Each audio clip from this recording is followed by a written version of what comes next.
When I started my teaching job in 1984, I knew I had to establish my credibility with the other faculty members very quickly, or I'd be eaten alive.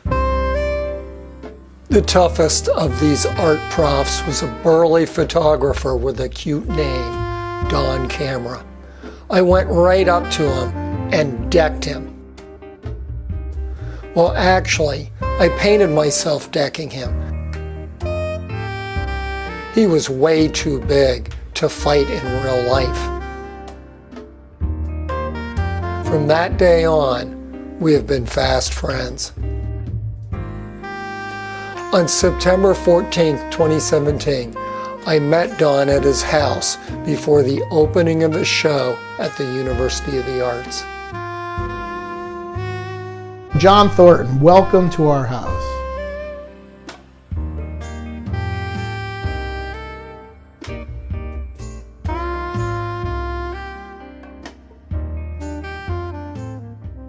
My name is Don Camera, named after a famous room, though having Mr. Camera teaching basic photo, I got plenty of chuckles out of people. And it relates to the history of photography, which ended up being my specialty. Don is an excellent photographer in his own right.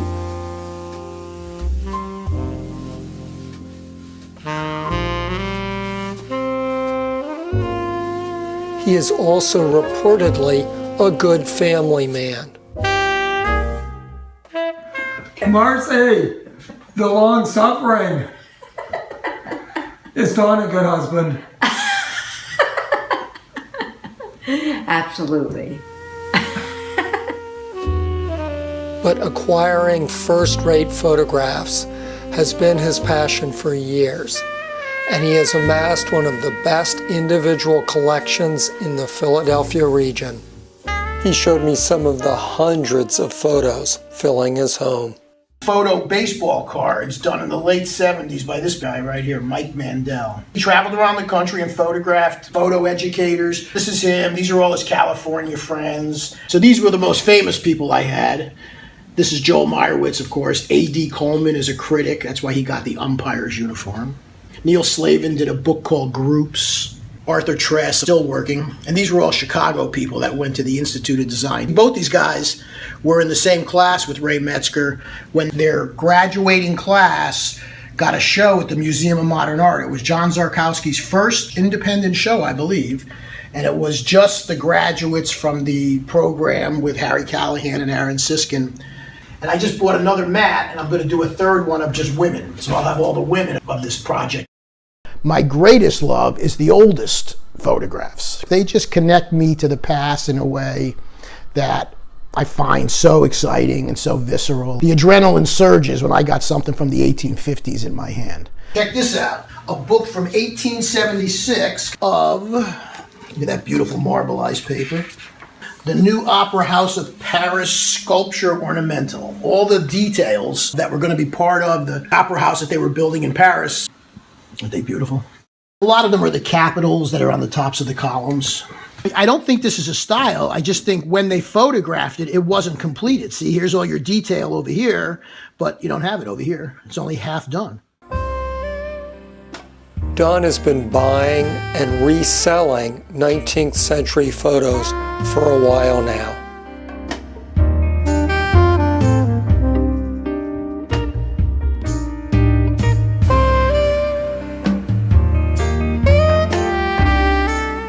But he also collects the work of 20th century photographers, like Minor White and Don's friend, the late Ray Metzger.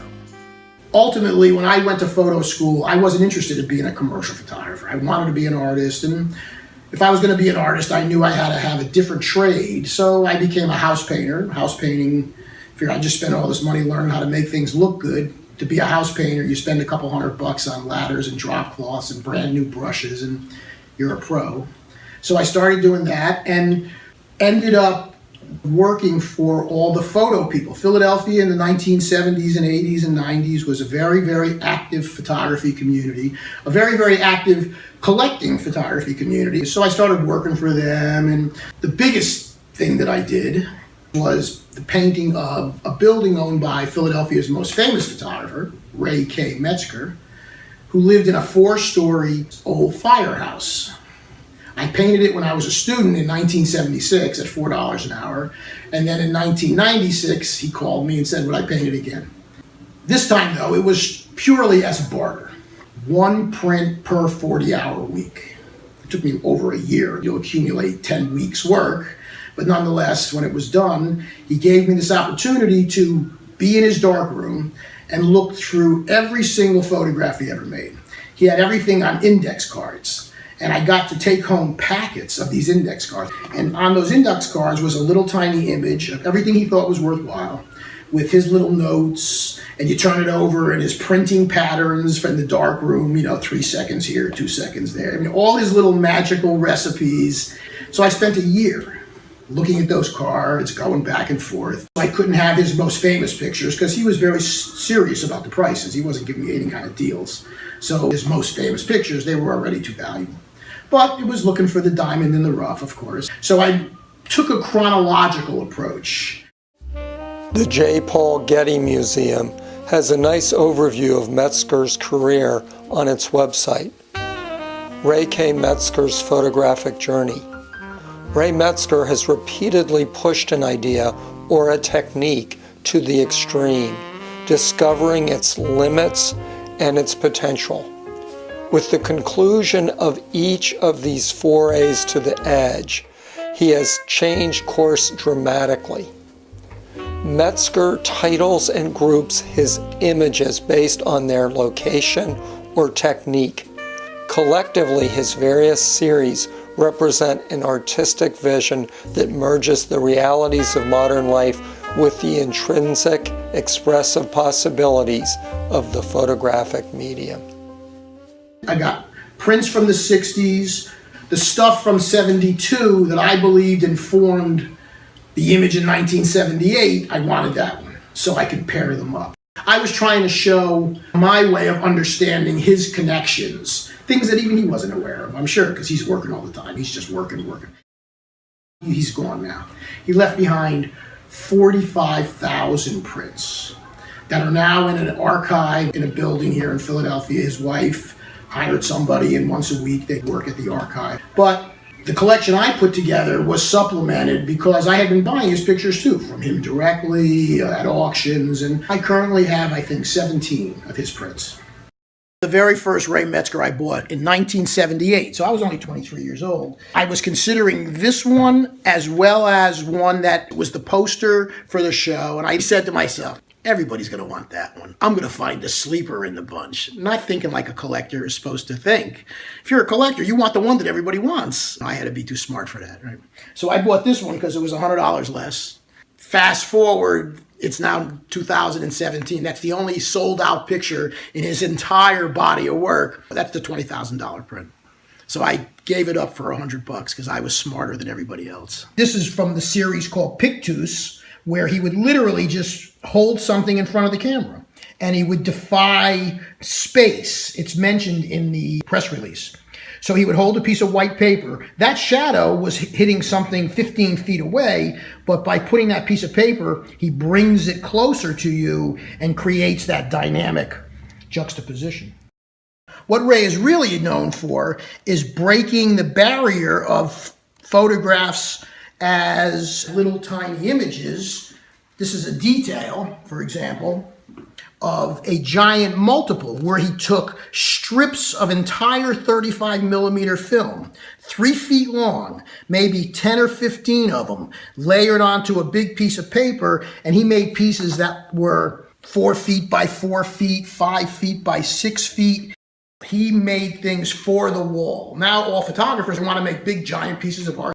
Photography shows traditionally were really just from books, right? You go from the book to the wall. So you're just looking at every page and everybody's this far away and they got their nose in it. And photographers want to be artists. And Ray really gave them the opportunity by breaking out of the plane and making things for the wall that can be appreciated from across the room. And these are the $100,000 objects. These were only made in editions of 2 or 3. This is a detail, for example. It's really just Philadelphia railings, shadows of wrought iron railings, right? But you put them all together and it creates something like that. Everyone is in a museum. Very few are available to the public. And of course, they are priced the way he always thought they should be priced. Many, many, many, many, many, many tens of thousands of dollars. Being both a resident of a beach town and a painter of snoozing human beings, I am particularly fond of Ray Metzger's series, Sand Creatures. Don gave me some context into these somewhat comical images. He always was known as a street photographer, but working on the street was like just him taking his vitamins. He would wander off into projects, 1 year, 2 year, 3 year projects. After his greatest success with his abstract pictures, there were a lot of criticisms that his work was too scientific, it wasn't human enough, he was cold. So the next series he did was at the Jersey Shore, where he started photographing people at the beach. And I always felt it was because he wanted to show that he wasn't disconnected from humans. He could do that, though when he photographed them, I think he often treated them like shapes and forms, just like he treated everything else in his work.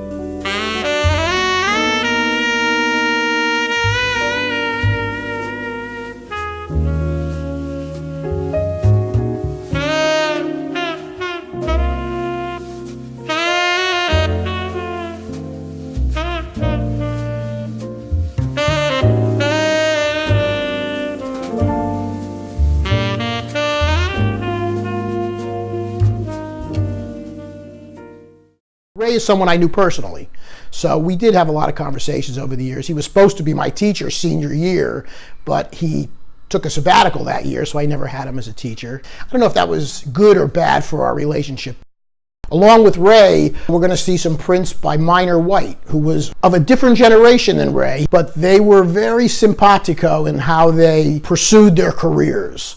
Minor White fought in World War II, Ray was in Korea. So there was 25 years between them, or thereabouts, but their work is very much on the same track. They both made incredibly abstract pictures that were so imaginative, so new, but yet right there in front of your face. This print was done in the 1970s. Minor changed the way he printed. I got one from 1962 when he was still in Rochester, and it was printed very differently. It was much grayer. This is a more mature version. Mine is a preliminary version, therefore, of course, not worth as much. I wrote a little essay. Minor White, 1908 to 1973. And Ray K. Metzger, 1931 to 2014, were two of the art world's most imaginative photographers who traveled on parallel lanes of a lifelong voyage of discovery. Minor White's earliest interests were in poetry and then science. In 1930, he turned to the camera to make sense of the world. Always in search of the self, White led a life of internal revelation. His design style often quiet and contemplative. In contrast, vital is a word often used to describe the career of Ray K. Metzger. Metzger attended Beloit College as a sculpture major in the early 1950s. Issues of social awareness were influential on the campus, and he was first drawn recognizing the emotional power of Eugene Smith's images to straight journalistic photography. Later, while at Chicago's Institute of Design, he realized to be a modern photographer meant to seek, quote, a unique visual experience, discovering something I had not known, seen, or felt previously. Metzger's structures then took a bold, modernist expression. After visiting Franz Klein's studio with his former teacher, Aaron Siskin, Metzger's vision crystallized. His forms would be precise and muscular, often darting across the frame like a world-class gymnast. Minor White's spiritual character led to photographs that were more restrained. His visual elements morph and float on the surface of his prints, confident in the rhythm of their patterns, like the drummer's rim shots in a classic bossa nova, seemingly random, but never missing the beat. These two photographers were two halves of the same creative currency. separated by a generation, but one in the singularity of the images they left behind to inspire the future of photography. It was almost time for us to drive over to Don's UArts opening. But a few family photos caught my eye. This is a portrait of my father's family. My grandfather, his father, had a store in New Haven. He went from where he was born in Naples. He went to Sicily first, and his 4 older children were born in Sicily. Then he came to America, and then later my grandmother came, and then the others were born. The other 1, 2, 3, 4, 5, the younger ones. My father is 2 years old.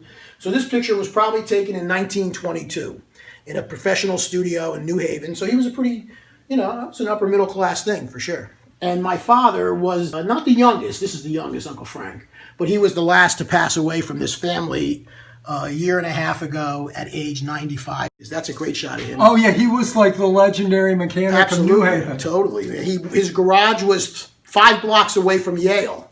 So all the big professors were his customers. So his heart doctor was the head of the heart department at Yale. His osteo guy was the head of the osteo department at Yale. And at age 60, they said, Sal, you want to make $100? You spend the night at the hospital. They told him he was there because he was the ideal senior citizen and they wanted to just monitor him. Really, they were just putting all these tests on the record books. So if he needed them later on, they would have all that information. It was purely what a rich person would get if they were trying to take care of themselves. They were taking care of them. All their kids wanted to be mechanics because my father would let them change tires and dabble in the grease pits and whatnot when they were little kids.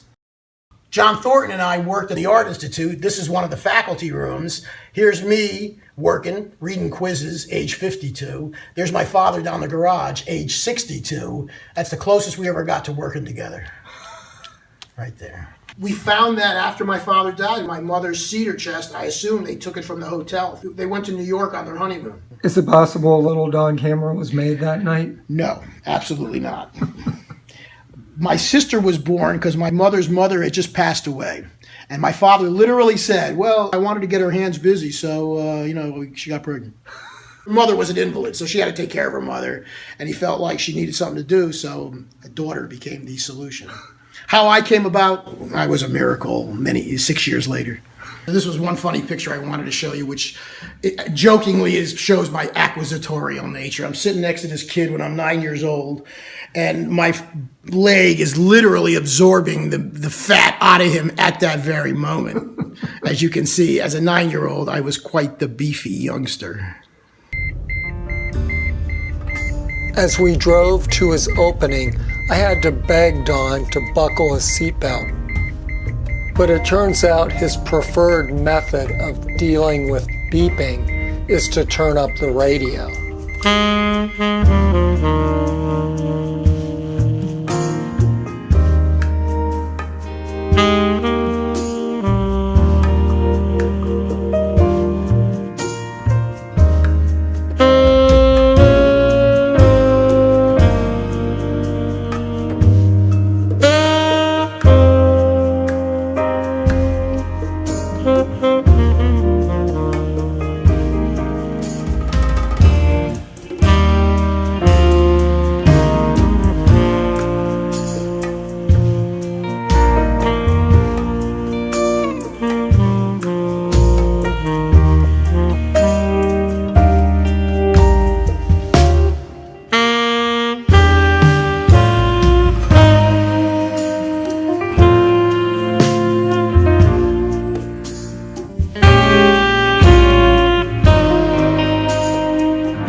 And that's the very first image of one of his most dynamic series. They're called Picjuice Interruptus. He took it by accident. He was at a crossroads. He didn't know what to do.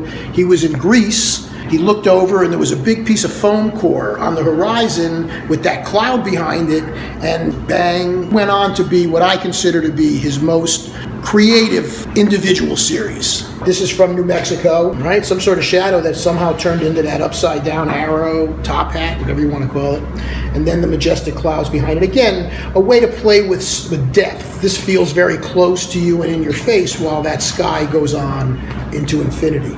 These came before Picjuice, and I believe these pictures helped influence what Picjuice would become several years later. This is the one that I got for $100 less.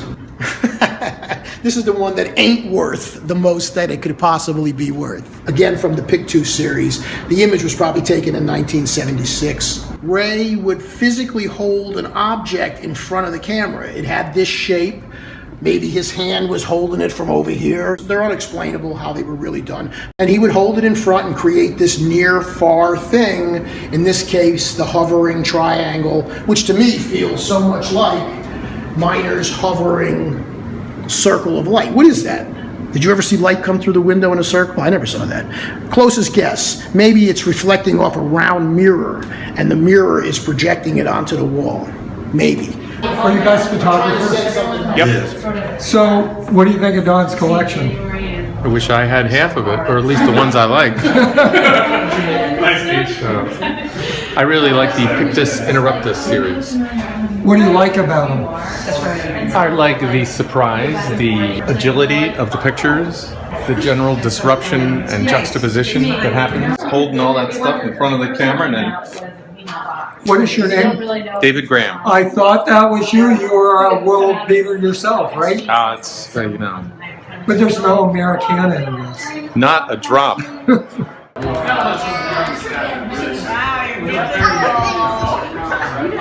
It's Armando, little Armando. I've been his Uber driver for the past 6 months. Again, classic Picjuice. I'm not even sure what this material is, but something is hovering above the camera, and it's about fighting those shapes between foreground and background. Don is very much into seeing relationships between pictures. In 2 instances, he took the liberty of arranging 3 Metzger prints in the same frame. Just to emphasize the formal qualities, I thought putting them together did that. This is a 1960s early double frame, which was 2 negatives separated by the black line, 2 images morphing into 1. And just the energy of the other compositions I felt all kind of lived in the same place. So I thought I would bring them together. Ray actually saw this piece. The landscapes were the thing that Ray did the longest. He liked to travel. He and Ruth would go around the world, and he would often photograph trees and these kinds of early thatched things. They were just as scratchy and visual. And for me, why did I put these together? I just thought the contrast of this scratchiness versus the bold tree, and how that so much is replicated in something he thought of 25 years earlier. To me, this is the landscape that kind of ties everything together. By getting so close to the tree and having so much of it out of focus, but yet to have it glow with such a silvery gray is Picjuice. To me, those two felt very similar. This is such a beautiful thing. Don, why are photographs so important to you? I mean, your whole life has been devoted to either making or collecting them. Is it okay? Did you see that? Did you see that? Yeah, that's a question that I don't have to answer because it's so complete anyway, it doesn't even need words. Don Camera at a loss for words? I've known him for over 30 years. That's the first time that ever happened. The next day he sent me an email beginning, "My non-answer about why photography is so important to me is really the story of my life." So here's proof I've always loved photography. I think I was 6 years old. My father was getting his camera repaired, and when he picked it up, he said to me, "Go stand over there," to take a picture in the camera shop to make sure it was going to work. So when he got it developed, here's a picture of me with the Bessler 23C, the most elaborate non-4x5 enlarger you could get. In his email, Don sums it up like this. I'm a guy with deep observational instincts who loves looking through camera lenses and has a profound respect for the idea that humans really haven't changed much in the past 200 years, that the past will always inform the future. Mix in a dose of a strong, acquisitive nature plus 45 years of independence, and you get Don Camera and his blue-collar photo collection.